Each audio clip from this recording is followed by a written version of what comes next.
it's Rich Tehrani. Thanks for watching today. We're in the TMC newsroom. We are at Interop 2010 in Las Vegas. On our program is Andrew Jimenez, who's with Anixter. How are you? I'm doing well. How are you, Rich?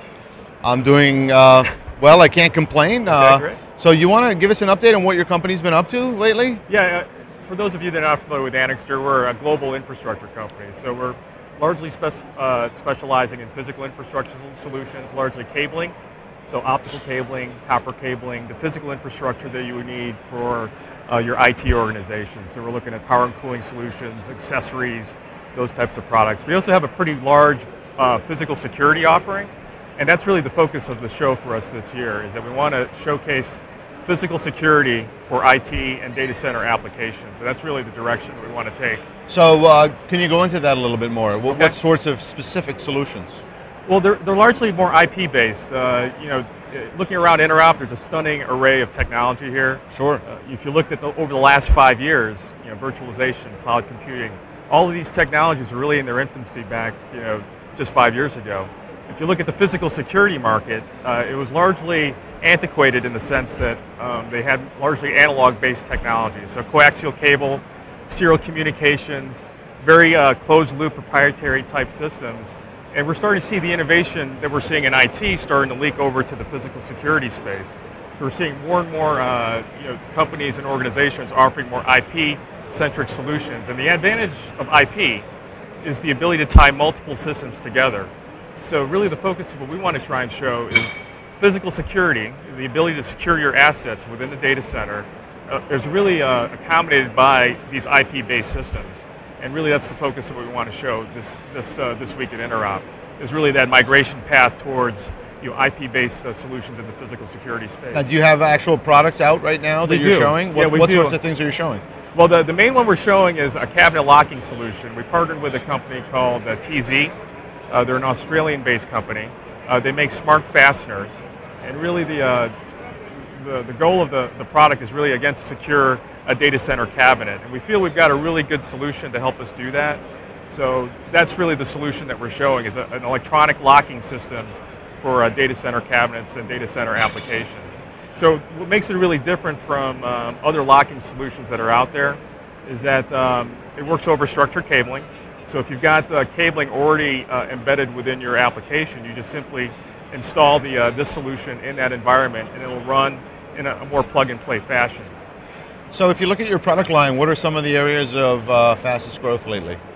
Well, I think in terms of the fastest growth, physical security probably represents the quickest or the fastest growth within our organization. Again, as the market starts migrating to more Ethernet-based and IP-based technologies, we're starting to see more growth from physical security, and that's across region. Again, we're a global company, so if you look at the growth in the other areas that we support, again, North America being the largest region, we're starting to see lots of growth in Europe and Latin America and Asia, these emerging markets that are out there, really adopting these state-of-the-art technologies. Now, what about optical? What's happening there? Well, optical is interesting. I think from an optical perspective, there's a lot of work that's being done by the IEEE. So really the next innovation that we're going to see is 40 gig and 100 gig Ethernet. We've got a lot of products here today that are showcasing those types of technologies. Really on the optical front, you're going to start seeing higher data rates that are going to be supported through the multi-mode and single-mode cabling systems that are out there. Well, there's a lot of cable out there that's becoming somewhat obsolete or damaged or worn out. I mean, I'm hearing all sorts of horror stories that carriers are dealing with right now. So it seems like there's a refresh cycle coming. Well, I think there's going to be a refresh cycle just from the perspective that there's always new technology. But the cabling piece is very interesting in the sense that the cabling is in the wall for a very long time. So you need to make sure that it can support multiple iterations of technology innovation. Just to put in perspective, the IEEE, the Institute of Electrical and Electronics Engineers, the guys that develop all the Ethernet standards, they're developing standards every 5 years. So if you think about it from the perspective of the cabling, it's got to be able to support every 5 years a new technology. So the cabling should be able to support minimum 15 years in terms of your application requirements. So that means at least 3 generations of electronics that need to support. So we've got a little bit of time left. What's your what are the next things that we can expect beyond security? Well, I think the next thing is better penetration of Ethernet into other markets, non-traditional markets.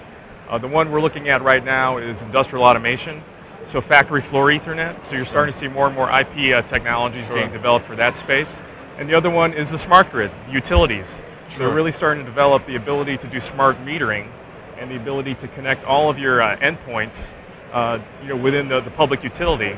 And there's folks that are out there that are saying that the smart grid opportunity is going to be as big or bigger than the internet because of all the endpoints. We've actually launched a whole bunch of smart grid products. We have a smart grid portal and a smart grid event, and we hear the same things. And if you think about it, it's just staggering. If you think about the number of endpoints that could potentially be connected through a network, through the power utility or through some other type of public network. Well, it's not just the endpoints, it's the arbitrage opportunity. If you can save 15% of the power, of the global power consumption, and we saw the arbitrage in the VoIP business just totally transform telecom. Right. What will arbitrage do in the smart grid business? We don't know, but we can sense that if the same sorts of things happen there, absolutely, that's huge. It will be huge.